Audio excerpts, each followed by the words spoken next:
And we're joined right now by Republican strategist Angela McGlowan from Washington, D.C., and here in the studio, Democratic strategist and Fox News contributor Julie Roginsky. Ladies, good to see you. Thanks so much for joining the conversation. Julie, let me kick it off with you, your thoughts and reaction to that debate last night. Well, it got contentious, right? I mean, for the first time, you really saw that these two don't really much like each other anymore. And obviously, I think the Michigan loss startled the Clinton campaign, and I think she felt she had to go very strongly at Senator Sanders. He has come a very long way from saying, I don't care about this email scandal from the first debate. I mean, he's coming at her. He senses a weakness.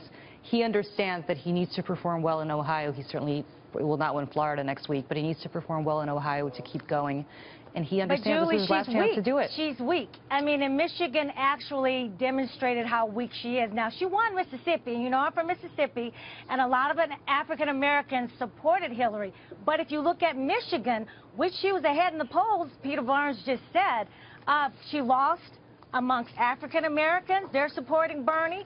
Unions are supporting Bernie. Young women are supporting Bernie. Young people are supporting Bernie. So she's a weak candidate. Well, she actually won among African Americans in Michigan, just not as hugely as she won in Mississippi. They were supporting her. Okay, she lost. I mean, if they go to Bernie, if any black goes to Bernie Sanders, Hillary is weak. Yeah. Well, I guess there's an argument to be made, but she still is in the lead. I mean, let's face it. You know, he's certainly giving her a run for the money, but she's still leading. Thoughts on the panel, Georgette? Well, you know, these are big industrial states next Tuesday. Yeah. Which have the demographics are similar to Michigan, and I think it's going to be interesting if it's about the angry white men again. It's going to be interesting to see if she can bring out enough minorities, and these aren't high minority states. So this is going to be interesting to see how Bernie does here.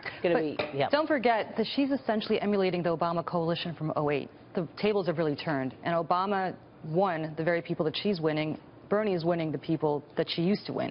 And so Obama won in 2008. I'm pretty confident. Look, she walked out of last Tuesday with more delegates than Bernie Sanders did. That's what we all forget. She still walked out with a lot more delegates. Julie. It's not even with the pledged delegates. She walked out with the super delegates aside. She walked out with a lot more pledged delegates than Bernie did by a lot more. That's true. And she's got those super delegates, which really makes the difference. I mean, it tips the scale. Yeah, it sure does.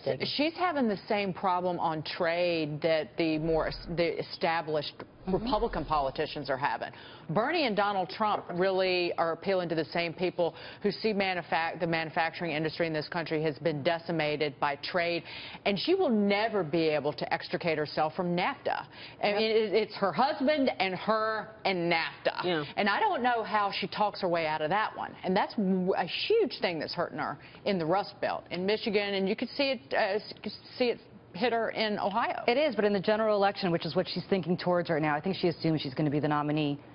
Does it hurt her, or do the chambers of commerce or people along those lines who would typically vote for Republicans say either we're staying home because we've got a protectionist Republican nominee, or potentially even hold their vote nose and vote for her? Inside the Beltway, it's rumored, Julie, that she's going to be indicted. And I mean, for her to have the Beltway never has good rumors. Oh, yes, they do. Oh, yes, they do. There's no coincidence in life, and there's no coincidence here in Washington, D.C. You know that. How did she do with that? She has a problem. How did she do with that answer? Basically saying, look, I'm not even going to answer that question. She sounded pretty confident. Yeah, she did. Very sure like, did. Maybe she knows something all of us don't know. That was my reaction when I was like, really? I mean, very confident. Well, what did you guys expect her to say? Yeah, I might get indicted. Let me think about Plan B. Hold on. She doesn't even want to use the word, by the way. Yeah. Let's hang on, Angela. I'll take your bait here. What if she does get indicted? Does the DNC just sit by and say, well, Bernie's the man now? What really happens here? I think you guys are thinking about a Hail Mary proposition that nobody at the DNC believes. And look, there's just no way. Yeah. Because they don't want to believe it. They don't want to believe it. What about the RNC? Yeah, go ahead, Michael. So, Angela, if we should believe that, what happens with the Democratic nomination? Does it just go to Bernie, or does someone else come in? What do you think about this, since you're talking about this? The rumor is that Biden. People still want Biden, so let's just see what happens. She can always do that, because as vice president, he doesn't worry about having to file in every state. So let's take the bait. What happens first, Angela? Eric Schneiderman in New York indicts Trump for Trump University, or she gets indicted on emails? Both are not happening. See, we're not talking about Trump getting getting indicted. Well, he's not under an FBI investigation. He's under state investigation here. There's indictments too. We're not talking about Trump, okay? Right. Well, let's talk about Trump and the GOP going into Tuesday for a moment, because this is the final big contest. How do you see it playing out, Angela? Maria, only a little over 12 million of the votes are out, okay? And Trump has 4 million of those.